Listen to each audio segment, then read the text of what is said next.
नमस्कार दोस्तों, यह कहानी जो मैं आपको सुनाने जा रहा हूँ, यह कहानी है 4 युगों की। इस कहानी को सुनने के बाद आपको पता चल जाएगा कि चारों युगों में कौन बड़ा है। कहानी शुरू करते हैं। एक समय की बात है, चारों युग यानी चारों भाई एक साथ बैठे हुए थे। तब आपस में चारों में विवाद होने लगता है कि सबसे बड़ा मैं हूँ।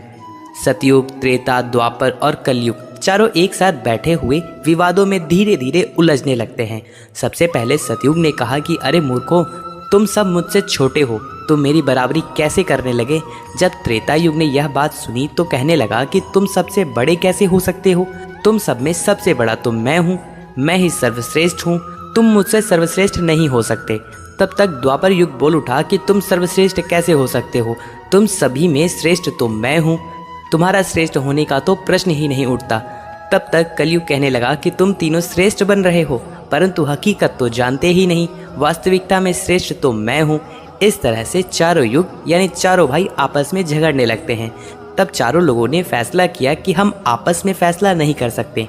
तब जाकर चारों लोगों ने आपस में निर्णय किया कि हम ऐसे फैसला नहीं कर सकते, हम सभी में कौन बड़ा है, कौन सर्वश्रेष्ठ है, इसका फैसला तो भगवान भोलेनाथ करेंगे। चलो वहाँ चलते हैं, वही आदि और अनंत हैं, वही हमें बताएंगे कि हम में से बड़ा कौन है और कौन छोटा है। इसका निर्णय स्वयं भगवान शंकर करेंगे, इसका निर्णय हम नहीं कर सकते।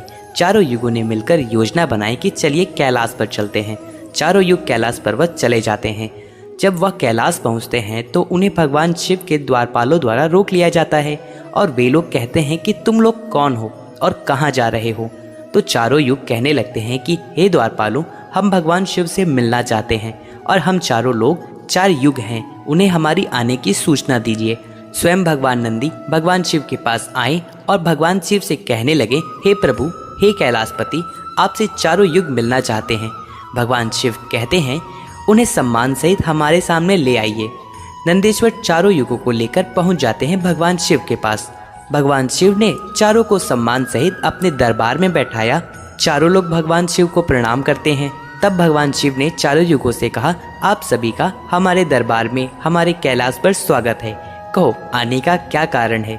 तुम तो स्वयं ही काल चक्र हो, तुम तो स्वयं ही समय हो, ऐसा क्या कारण है कि तुम लोगों को हमारे पास आना? चारों युग कहते हैं कि हे सृष्टि के रचयिता, हे भगवान, हम चारों में विवाद खड़ा हो गया है और हम उस विवाद का समाधान नहीं कर पा रहे हैं, इसलिए हम आपके पास आए हैं। अब हम आपसे निवेदन करते हैं और गुहार करते हैं कि हे भगवान, आप ही हमारा फैसला करें, आप हमारा न्याय करें और हमें बताएं कि हम चारों में सबसे बड़ा कौन है, हम चारों में सर्वश्रेष्ठ कौन है। भगवान शिव कहते हैं कि इसका फैसला तो तब होगा जब आप चारों अपना अपना फैसला सुनाएंगे। तब भगवान शिव सतयुग से कहते हैं, सतयुग, तुम बताओ, तुम कैसे बड़े हो? तुम अपने आप को सर्वश्रेष्ठ बताने की कोशिश कर रहे हो, लेकिन वह कैसे, यह मुझे बताओ। तब भगवान शिव से सतयुग कहता है कि देखिए प्रभु, मेरी आयु सबसे ज़्यादा है, मैं 17 लाख वर्ष का हूँ और अन्य युग हमसे तो बहुत छोटे हैं, इसलिए मैं इन सभी से लंबी आयु का हूँ। तब तक कलयुग बोल उठा, कहने लगा कि हे प्रभु, व्यक्ति कभी आयु से बड़ा नहीं होता, व्यक्ति तो गुणों से बड़ा होता है। प्रभु, मैंने तो यही सुना है। भगवान शिव ने कलयुग की दलील सुनी और सतयुग से कहा कि सतयुग, तुम इस तरह तो बड़े नहीं हो सकते। सतयुग कहने लगा, हे प्रभु, मेरे युग में जो व्यक्ति हुए हैं बड़े ही बलवान हुए हैं, बड़े ही पराक्रमी हुए हैं, पृथ्वी को उठा ले जाएं ऐसे पराक्रमी और बलवान थे। और मेरे राज्य में, जब मेरा राज्य था तो उसमें भगवान श्री हरि विष्णु ने कई अवतार लिए थे। देखिए प्रभु, नरसिंह अवतार मेरे ही काल में हुआ था, वराह अवतार मेरे ही काल में हुआ था, मत्स्य अवतार मेरे ही शासन काल में हुआ था। तब तक त्रेता बोल उठा, नहीं प्रभु, प्रभु श्री हरि विष्णु के अवतार होने से वह बड़े हो सकते हैं, तो प्रभु अवतार तो मर्यादा पुरुषोत्तम श्री राम का मेरे काल में भी हुआ था, जिन्होंने संसार को मर्यादा सिखाई। और कुंभकर्ण जैसे योग्य, रावण जैसे योद्धा मेरे ही शासन काल में हुए। हे प्रभु, इस तरह तो कोई बड़ा नहीं हो सकता, इन सब में तो बड़ा मैं हूँ। जब यह बात द्वापर ने सुनी तो द्वापर युग कहने लगा कि हे प्रभु, यह दोनों बड़े बन रहे हैं, परंतु यह दोनों बड़े कैसे हो सकते हैं?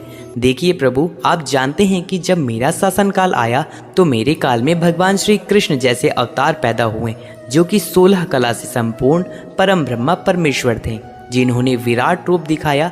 वैसे विराट रूप तो साक्षात भगवान विष्णु भी नहीं दिखा सके।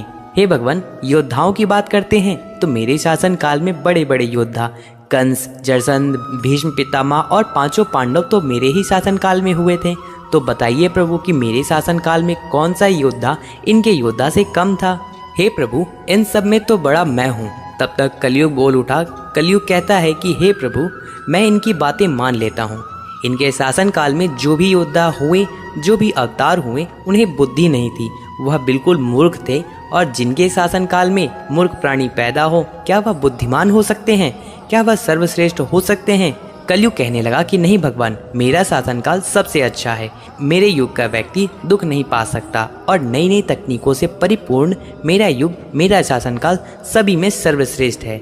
जब भगवान शिव ने चारों युगों सतयुग, त्रेता, द्वापर और कलयुग चारों की वाणी सुनी, चारों के उत्तर सुने, चारों की बहस सुनी, तो भगवान शिव अपने मन में विचार करने लगे और सोचने लगे कि इनका फैसला कैसे किया जाए। पास में ही माता पार्वती बैठी थी। माता पार्वती कहती हैं कि हे प्रभु, अगर आप ही इनका फैसला नहीं कर पाए तो फिर इनका फैसला कौन करेगा? फिर तो चारों भाई आपस में ही लड़के मर जाएंगे। हे महादेव, इसलिए आप ही इनका फैसला कीजिए। सभी देवता मिलकर भगवान शिव से कहने लगे कि हे भोलेनाथ, आप ही इनका फैसला करें, नहीं तो चारों युग इसी तरह आपस में लड़ते रहेंगे। सृष्टि का काल चक्र रुक जाएगा, समय का प्रवाह रुक जाएगा। फिर भोलेनाथ आप ही कुछ कीजिए। भगवान शिव कहते हैं ठीक है, मैं समस्त गणों की बात मानता हूँ, मैं इन चारों युगों का फैसला करूँगा। भगवान शिव ने चारों युगों से कहा कि चलो ठीक है, मैं तुम चारों की परीक्षा लूँगा। जो परीक्षा में सफल हुआ वही सबसे बड़ा होगा। सतयुग बोल उठा कि हे भगवान, आप जो चाहें वह परीक्षा ले लीजिए, लेकिन सबसे बड़ा तो मैं ही रहूँगा। कलयुग कहता है कि हे प्रभु, हम भी परीक्षा देने के लिए तैयार हैं, आप तो बस परीक्षा लीजिए। चारों युग परीक्षा देने के लिए तैयार हो जाते हैं। भगवान शिव ने 100 टन वजन के लोहे का परसा लिया और कैलाश पर्वत के नीचे एक तलहटी में रख दिया और उस परसे के पास में ही एक चावल का ढेर लगा दिया। भगवान शिव ने चारों लोगों को बुलाया और कहा कि तुम चारों यह देख रहे हो, तुम्हारी परीक्षा अभी हो जाएगी। भगवान शिव सतयुग से कहते हैं कि सतयुग, मेरे 500 गण यहाँ बैठे हैं और इस परसे में रखे चावल को बनाना है, तो इन चावलों को तुम्हारे युग का व्यक्ति ही बनाएगा और मेरे यहाँ जितने गण हैं वह सब भोजन करेंगे। भगवान शिव कहते हैं कि हे सतयुग, तुम तुम्हारे युग का व्यक्ति बुलाओ और उसे भोजन बनाने के लिए भेज दो और हम सभी यहाँ खड़े होकर देख रहे हैं। जब भगवान शिव की बातें सतयुग ने सुनी तो एक बहुत बड़ा बलवान योद्धा सतयुग ने बनाया और कह दिया कि जाओ बेटा, इस परसे में चावल बनाओ और बना करके भगवान शिव के इन गणों को भोजन कराओ। अपने महाराज का आदेश सुनकर सतयुग का आदमी वहां से चलता है। वहां आकर देखता है तो उस परसे का भार 100 टन से ऊपर है। वह तो सतयुग का व्यक्ति था, वह बड़ा ही बलवान था। उसने एक बहुत बड़ी भट्टी खोदी।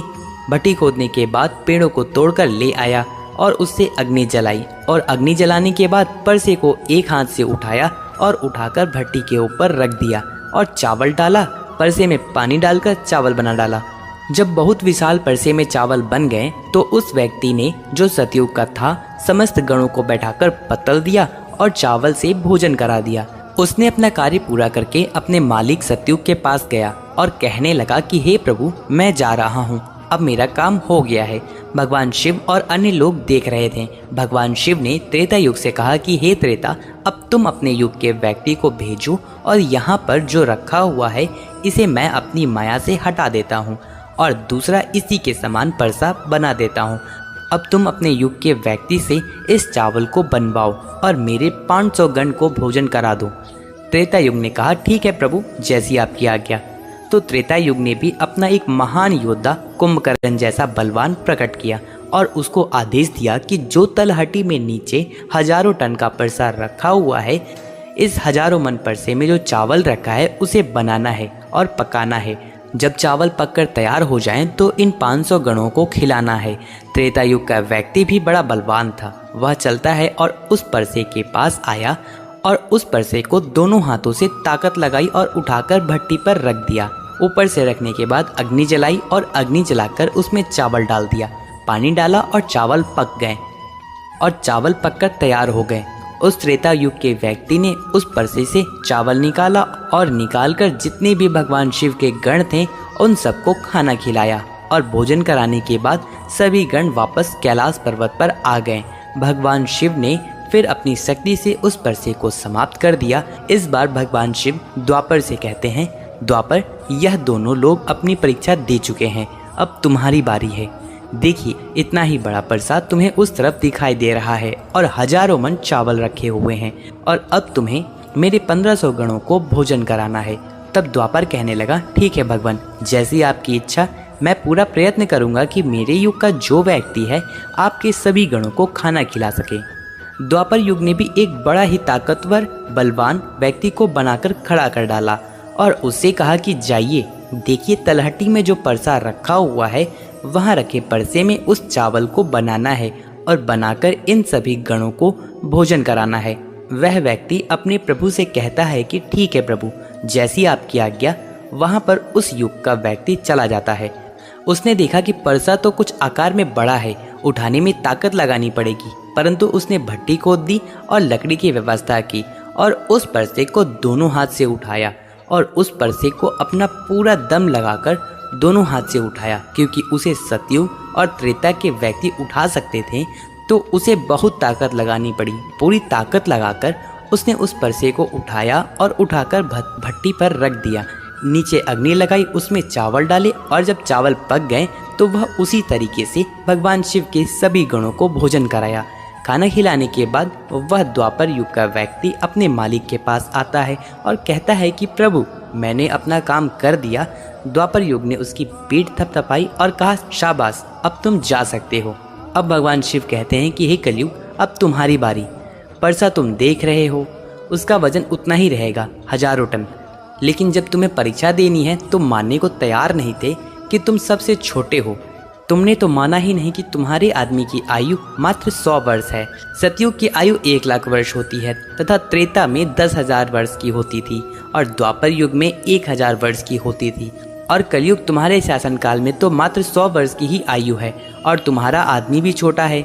जब भगवान शिव की बातें कलयुग ने सुनी तो कलयुग कहता है कि प्रभु ठीक है, मैं आपकी बात मानता हूँ, लेकिन आप पहले ही मुझे इस तरीके से हताश मत कीजिए। प्रभु, आप तो न्याय करता हैं, आप एक जज हैं। सबको मौका दिया जाए परीक्षा के लिए, आप मुझे भी परीक्षा देने का मौका दीजिए। हम भी परीक्षा देकर देखेंगे, यदि हमसे नहीं हो पाया तब जाकर हम मानेंगे। भगवान शिव कहते हैं कि ठीक है, तुम अपना आदमी बुला लो। फिर भगवान शिव कहते हैं कि यह परसा देख रहे हो, 1000 टन का है, वहाँ चावल रखा है, इतने सारे चावल रखे हैं, तुम्हारा व्यक्ति क्या करेगा? कलयुग कहता है कि ठीक है प्रभु, आप मेरा तमाशा देखिए। तीनों लोग यानी तीनों युग हंसने लगे। भगवान शिव भी उनकी बातों को सुनकर अचंभित थे। भगवान शिव सोच रहे थे कि क्या कलयुग का व्यक्ति इतने 1000 टनों का परसा को उठा पाएगा। कलयुग ने बड़ा ही बुद्धिमान व्यक्ति को पैदा किया, बड़ा ही तीव्र व्यक्ति था, बहुत ज़्यादा सोचने वाला व्यक्ति था, सभी गुणों से संपन्न व्यक्ति को कलयुग ने पैदा किया और पैदा करके व्यक्ति से कहा कि बेटे, तुम्हें अपनी शक्ति दिखानी है, परीक्षा का समय है, यदि तुम इसमें असफल हो गए तो मैं सबसे छोटा हो जाऊंगा।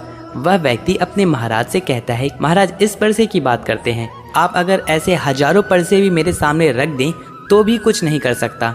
जब उस व्यक्ति की बातें तीनों लोगों ने सुनी तो वह सब हंसने लगे और कहने लगे कि आज छोटा सा व्यक्ति जिसकी लंबाई मात्र 3 हाथ है, यह क्या करेगा, जबकि हमारे लोगों की लंबाई बहुत हुआ करती थी।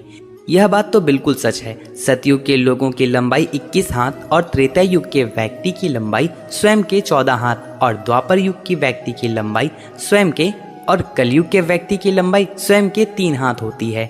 तीनों बड़ी जोर जोर से हंस रहे थे। कलयुग कहता है कि आप बस देखते रहिए, मैंने अपने लड़के को भेज दिया है। कलयुग का आदेश पाकर वह कलयुग का व्यक्ति उस तलहटी में आया। उसने देखा कि परसे का वजन तो बड़ा ही विशाल है, इसे उठा नहीं पाऊंगा। तो उस व्यक्ति ने दिमाग लगाया, उसके नीचे मिट्टी खोदना शुरू कर दिया और उसे हिलाया भी नहीं और उसके नीचे गड्ढा खोदकर तैयार कर दिया। और इस तरीके से व्यवस्था करने में थोड़ा सा भी समय नहीं लगा, क्योंकि लकड़ियाँ तो वहाँ रखी ही हुई थी। उसने लकड़ियों को उठाया और उस भट्टी में आग लगा दी और परसे में चावल डाला, पानी डाला और बस कुछ ही समय में चावल पककर तैयार हो गए। व्यक्ति कितना दिमाग वाला था, उसने कुछ भी नहीं किया, परसे के नीचे भट्टी खोद दी और चावल पक गए और उसके बाद उसने भगवान शिव के गणों को एक कतार में बैठा दिया। उस व्यक्ति ने उन गणों से कहा कि आप मेरा साथ दें और इन चावलों को आपस में परोस दीजिए। भगवान शिव के 4 विशाल गण चलते हैं, चावलों को पतलों में परोसना शुरू कर देते हैं। तब कलयुग कहता है कि अब आप सब भोजन कर सकते हैं। भगवान शिव के सभी गण खुशी खुशी भोजन करते हैं। कलयुग का मनुष्य 4 शेष गणों को भी भोजन कराया। भोजन कराने के बाद वह परसे को साफ किया और परसा वहीं छोड़ दिया और उसका काम पूरा हो गया। वह अपने महाराज कलयुग के पास आया और आकर के कलयुग से कहा कि हे प्रभु, मैंने अपना काम कर दिया। कलयुग बहुत ही खुश था। वह उसकी पीठ थपथपाता है और कहने लगता है, वाह शाबाश, आपने मेरी लाज रख ली, आपने मेरी परीक्षा पास कर ली। भगवान शिव और तीनों लोग देख कर के अचंभित रह गए। कलयुग कहने लगा कि हे भगवान शिव, अब आप अपना निर्णय कीजिए, हम में से बड़ा कौन है। भगवान शिव मन में विचार करने लगे और सोच करके जवाब दिया। भगवान शिव कहते हैं कि मैंने तुम चारों की परीक्षा देखी। जब सतयुग का व्यक्ति आया तो उसने अपनी ताकत लगाई और ताकत लगा करके परसे को उठाकर अग्नि पर रख दिया और स्वयं ही मेरे सभी भक्त गणों को चावल परोसा। जब त्रेता युग की बारी आई तो उस व्यक्ति ने भी बिल्कुल ऐसा ही किया। परसे को उठाया, भट्टी पर रखा, उसमें चावल डाला, पानी डाला और उसे पकाया और सबको खिलाया। और इसी तरीके से द्वापर युग के व्यक्ति ने भी किया। परंतु तुम देखते नहीं कि मात्र 3 हाथ का व्यक्ति, इसकी बुद्धि देखिए, कितना तीक्ष्ण और कितना विशाल परसा था, शायद उसे हिला भी नहीं सकता। उसने उस परसे में चावल बना लिया। मेरे इतने गण थे कि अगर वह अपने हाथों से परोसता तो शायद वह परेशान हो जाता। तो देखिए उसकी बुद्धि, उसने उसमें से ही 4 गण अपनी सहायता के लिए बुला लिए और चारों गणों से भोजन परोसवाया और स्वयं ही बैठा रहा। यह तो बड़ा ही बुद्धिमान व्यक्ति हुआ। भगवान शिव कहते हैं कि कलयुग बड़ा ही बुद्धिमान व्यक्तियों का युग होगा। इसमें मशीनों का आविष्कार होगा, बड़े बड़े दिमागधारी होंगे। भगवान शिव कहते हैं कि तुम सब जैसे शासन करते आए हो, चलो ठीक है, तुम सत्य धर्म निष्ठा का पालन करते हो, चलो ठीक है, लेकिन तुम्हारे युग के व्यक्ति में बुद्धि का अभाव था। उन्होंने कभी अपनी बुद्धि का उपयोग ही नहीं किया।